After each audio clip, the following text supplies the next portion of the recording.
amalan Lailatul Qadar berarti yang hanya malam hari nggih. Tips tidur untuk mendapatkan Lailatul Qadar jam berapa kira-kira Bu, dan bangunnya jam berapa? Maka Ustazah. Ini mungkin karena ibu-ibu itu kan nyun sewu ya, ada yang masih punya balita gitu nggih. Jadi monggo Ustazah silahkan. Baik. Baik Bu Witri. Ini Bu Witri ini yang menghubungi saya ya. Laras. Ya.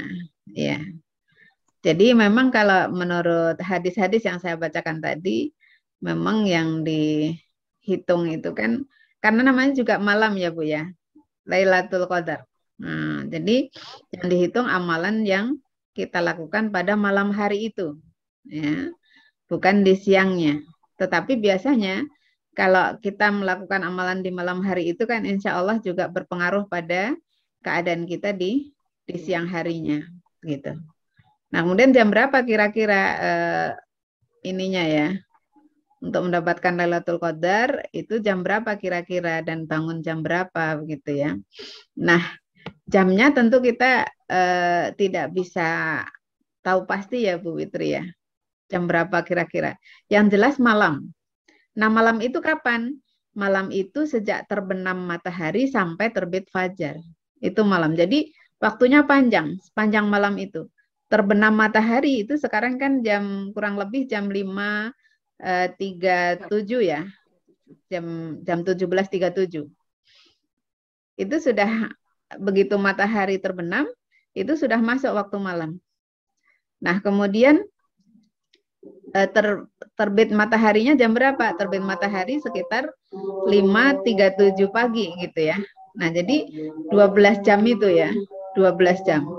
Nah, kapan kita sebaiknya bangun gitu ya? Monggo, kalau mau mengambil waktu yang paling utama ya, sepertiga malam, nah itu 12 jam ini dibagi 3 ya. Dibagi 3, kalau dari kurang lebih jam 6, sepertiga pertama, itu berarti ditambah 4 ya Bu ya. Di jam 10 itu kita masih terjaga. Kalau kemudian ditambah lagi, berarti jam 2. Sepertiga terakhir antara jam 2 sampai subuh gitu ya. Nah, pada saat disinilah sepertiga malam terakhir inilah ya, jam 2 sampai sekitar jam 4:30, sekarang kita subuh jam 4:30, inilah waktu-waktu yang terbaik untuk beramal ya, untuk berdoa, untuk sholat, untuk ini. Nah, tapi bagaimana kita kan nyiapin sahur gitu ya. Nah, sahur juga bagian dari ibadah, Bu. Jadi tidak usah menyiapkan sahur, itu juga bagian dari ibadah ya. Jadi kita tidak usah khawatir, oh saya harus masak, saya harus itu, enak banget ya suami kita bisa sholat, saya nggak bisa sholat gitu ya. Nah, kalau saya biasanya selama Ramadan ini saya begitu bangun ya, rata-rata saya mulai, kalau bukan malam Lailatul Qadar itu, saya bangun antara jam 3:15, jam 3:30 paling lambat ya. Itu begitu bangun, cuci tangan, ke BAK dulu atau gimana, saya langsung ke dapur ngangetin nasi begitu ya. Kalau ada sayur, ngangetin sayur, lalu saya tinggal sholat dulu, sholat malam. Nah, kalau malam-malam ganjil sudah masuk 10 hari terakhir Ramadan begini, saya berusaha untuk bangun lebih awal lagi. Ya, bangun lebih awal supaya sholatnya bisa agak lebih lama gitu ya.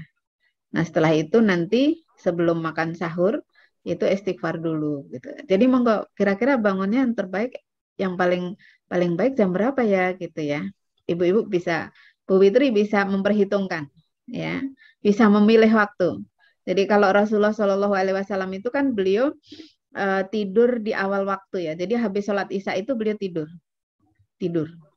Nah, sekarang Isya itu jam 7 kurang ya. Begitu selesai sholat Isya, taraweh, rata-rata taraweh jam 8 selesai. Nah, itu tidur dulu sejenak, langsung kemudian bangun. Nah, kalau ulama-ulama masa kini itu mereka berusaha untuk menerapkan sunnah seperti itu ya. Nanti habis sholat Isya itu beliau tilawah dulu sebentar, tidak usah sampai malam banget gitu. kemudian tidur sejenak, tidurnya sejenak saja, tidak sampai panjang, tidak sampai 8 jam ya Bu ya. Tidurnya nggak sampai 8 jam. Lalu bangun, kemudian beribadah lagi begitu.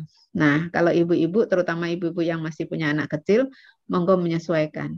Jadi insya Allah semua juga terhitung ibadah, ya, menemani anak, kemudian menyiapkan makan sahur itu juga ibadah. Jadi bangunnya Bu Witri bisa diperkirakan sendiri kira-kira baiknya jam berapa ya. Kalau saya tadi malam itu jam 3 bangun gitu ya.